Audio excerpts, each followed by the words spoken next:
Hola, ¿qué dicen? Un poquito más tarde de lo habitual hoy, 10:04, casi 5. Me pasa lo mismo que hace, no sé cuánto, hace 3 semanas habrá sido que dijimos al comienzo, la verdad es que en vez de editorial podríamos citar solo esta noticia y chau, ir al staff. Y hoy me pasa con la decisión de que los usuarios se hagan cargo del impacto de la mega devaluación en las tarifas del gas. Con eso de que además del aumento del 35%, todos deberemos pagar la nueva ganancia extraordinaria de las empresas en 24 cuotas con interés. Y me pasa eso que les digo de hace unas semanas, de decir, uno referencia a esto y listo. ¿Qué más para decir? Digamos. Pero no es que vamos a hacerlo. Y creo que es un buen momento para perfilar lo que se esconde en estos problemas abiertos del macrismo. Que el gobierno hace todo lo posible por usar e inventar corruptelas kirchneristas para desviar atención respecto de noticias como esta y con Cristina como ariete principal. Repito, a fines de desviar agenda sobre la situación económica. Uno imagina que ya no debe estar en duda si se tiene 1 milímetro de dedo como tamaño de la frente. Pero las grietas de Casa Rosada adquieren una dimensión que no se puede disimular. Y el porqué de eso es lo que nos interesa en este comienzo. El episodio mediáticamente más amplificado de la semana fue el choque entre Elisa Carrió y Germán Garabano, porque el ministro de Justicia dijo que no es bueno tener expresidentes cercados por los tribunales y que los encarcelamientos salen cual máquina de hacer chorizos. La pitonisa entró en cólera, exigió juicio político a María Santísima, intervino el presidente. El periodismo oficialista interrogó si justo ahora se les ocurre sacar semejantes trapos al sol, etc. En la calle el tema no existe. Literalmente no existe. Habrá incluso una mayoría, ni duda quepa, tampoco, o también, habrá una mayoría que debutó en escuchar quién es Garabano. Y se comprende. Se entiende igual que el desentendimiento masivo acerca de qué son las LELIC y antes las LEVAC, o cualesquiera de esos instrumentos de política monetaria que jamás sirven a cosa que no sea joder a quienes tienen menos y a los que disponen de un poquito más. Los unos dependen en su sustancia de la estructura asistencialista superviviente, y los otros, la clase media globalmente graficada, por favor, que se tiró la cana al aire de votar al macrismo, volvió a avivarse tarde, si en verdad ya lo hizo, de que es el pato de la boda del ajuste. Lo único que le faltaría a ambos sectores, bajos, medios, surcados por esta ruina de despidos, quiebras, achicamientos, suspensiones, pobreza potenciada, indigencia aumentada, lo único que le faltaría es andar preocupándose por la contienda entre Carrió y el ministro cuyo apellido sintieron nombrar de repente como, encima, responsable gubernativo de un área, el Poder Judicial, cuya credibilidad es menor a 0. Lo que nos parece es que, sin embargo, sí debería interesar que este tipo de riñas escenifican el grado de inseguridad macrista frente a un panorama que puede salírseles de control. En la semana hubo también 2 declaraciones, una, vamos a llamarla oficiosa, y otra a las claras oficial, que gracias a su crudeza son sencillamente insuperables. Insuperables porque resumen en forma complementaria la descripción de quienes gobiernan. Los dichos de uno tuvieron cierto rebote mediático. El personaje es conocido en los círculos políticos y económicos, no tanto masivamente. El personaje reviste carácter de gurú ante un establishment que asiste a sus conferencias para jugar a sentirse informado y prevenido. Se caracteriza por usar figuras retóricas de impacto fácil, por ende es un gran titulero periodístico, y Macri, sin ir más lejos, le pidió hace apenas un mes que se hiciera cargo del comando económico.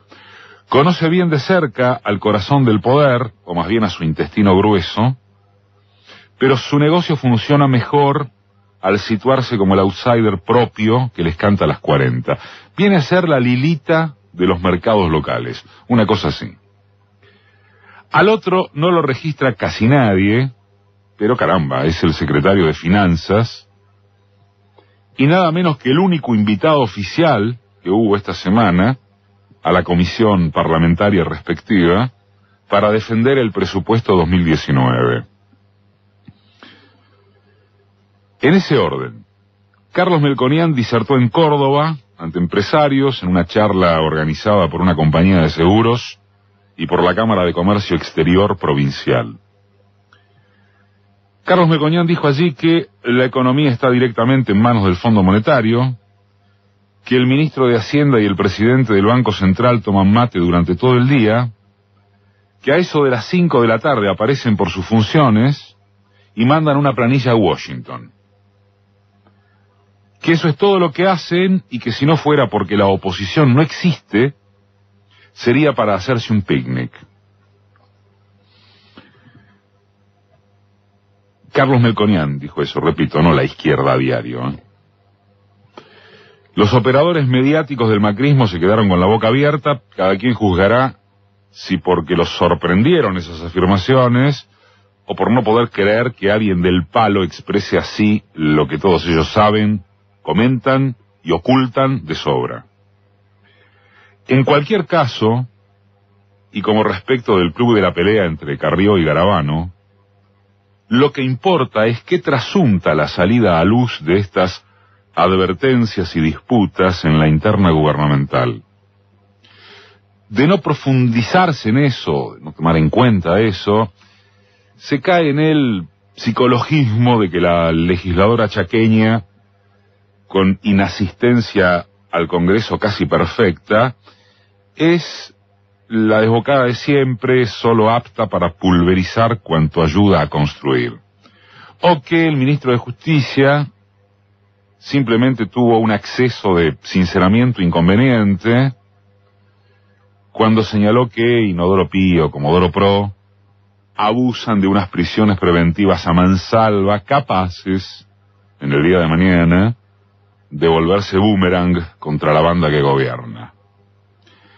Dicho de otro modo, con sentido idéntico, ya discuten a la vista si aceleran con el encarcelamiento de Cristina, como fuere, si debe calcularse más fríamente que eso significa victimizarla, o si les conviene que pueda ser candidata para confiar en los globertos que nunca dejarían de faltar.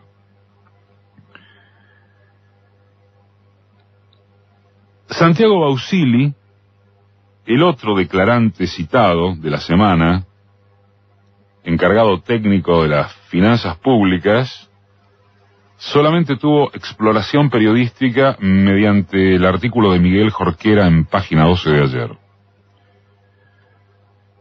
Bausili es un sobreviviente de la gestión del mago Toto, quien duró 3 meses en el Banco Central porque lo reclamaba su participación en la Champions financiera, o porque el fondo pidió su cabeza mientras Macri bailaba con la vicedirectora ejecutiva del Atlantic Council. Muy bien, con una liviandad incalificable, pero de la que cabe admitir su desnudez, digamos, Bausili, el secretario de Finanzas de la Nación, le dijo a la Comisión de Presupuesto que el cálculo de ingresos y egresos estatales para el año que viene está planteado, voy literal, textual. Está planteado el presupuesto como si no estuviese el acuerdo con el Fondo Monetario, porque eso todavía no está firmado, porque lo ideal es que el año próximo no tengamos que usar la plata del préstamo, y porque si el acuerdo con el fondo se mantiene, es decir, el acuerdo que el propio Bausiri dijo que no está firmado, lo guardaremos para 2020, 2021.